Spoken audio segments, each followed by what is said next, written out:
अहंकार की मुट्ठी बांधी है या समर्पण की अंजलि बनाई है तुमने? इस ज्ञान को ग्रहण कर पाओगे?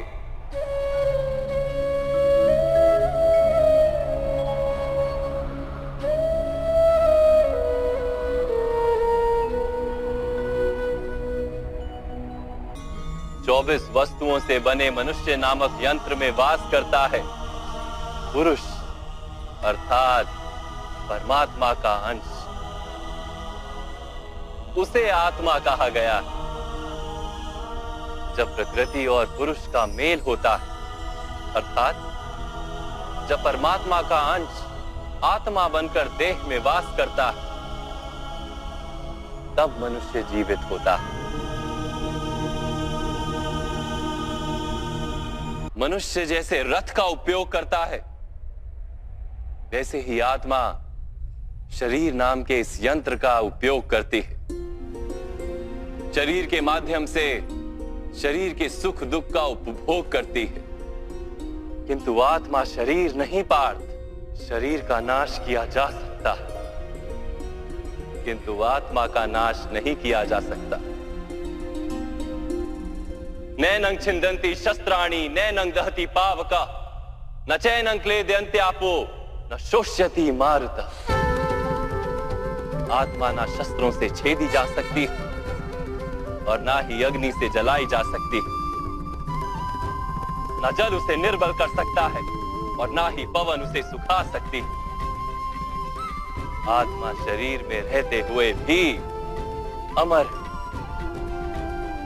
न हन्यते हन्यमाने शरीरे।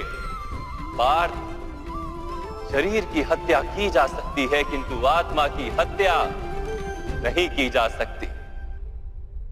आत्मा तो सर्वव्यापी है, अचल है, स्थिर है, सनातन है।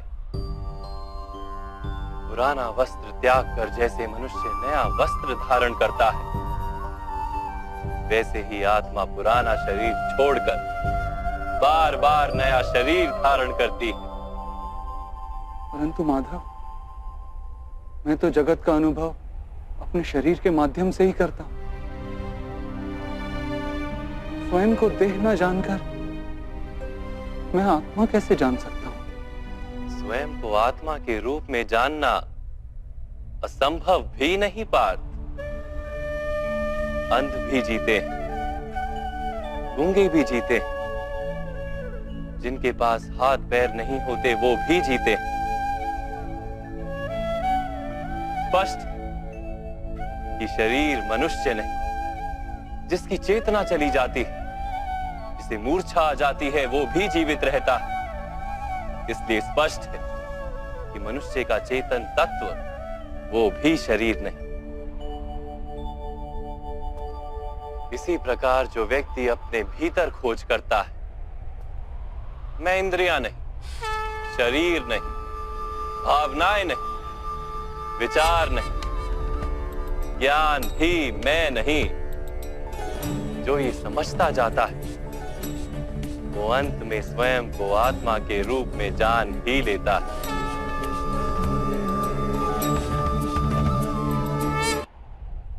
प्रकृति के 24 पदार्थों से घिरी आत्मा को विस्मरण हो जाता है कि वो परमात्मा का अंश है। अधिकतर आत्माएं अपनी देह को ही सब कुछ मानती हैं, स्वयं देह से भिन्न है ये जान ही नहीं पाती। शरीर को जो सुख दुख स्वाद गंध आदि का अनुभव होता है, उसे अपना अनुभव मान लेती है और बदलाव का प्रयास ही नहीं करती।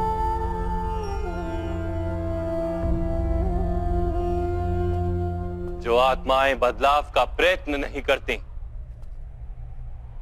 निरंतर अधर्म करती रहती हैं, उन्हें जागृत करने के लिए दंड देना अनिवार्य है।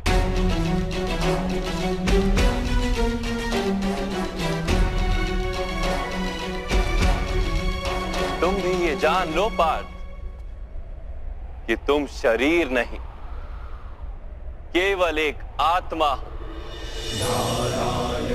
इस रणभूमि में दिखाई देने वाला प्रत्येक योद्धा वो नहीं जो तुम उन्हें मानते हो, कुछ समय के लिए इन सब ने शरीर में वास किया। इनके शरीर मरेंगे, किंतु ये सब अमर,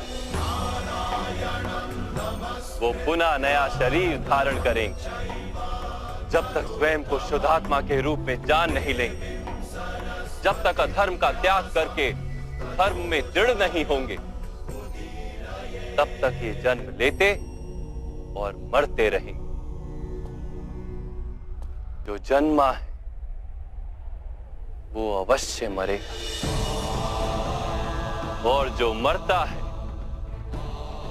वो अवश्य फिर से जन्म लेगा।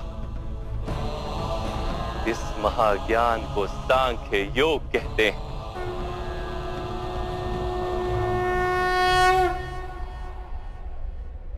धर्म और अधर्म क्या है माधव?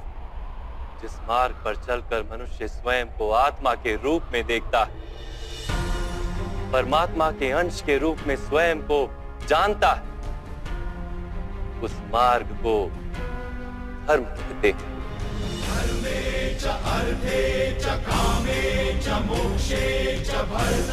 जब मनुष्य स्वयं को परमात्मा के अंश के रूप में जान लेता है, तब उसे ये अनुभूति होती है कि ये सृष्टि ही परमात्मा है और ये परमात्मा ही सृष्टि है। सृष्टि और परमात्मा में कोई भेद नहीं।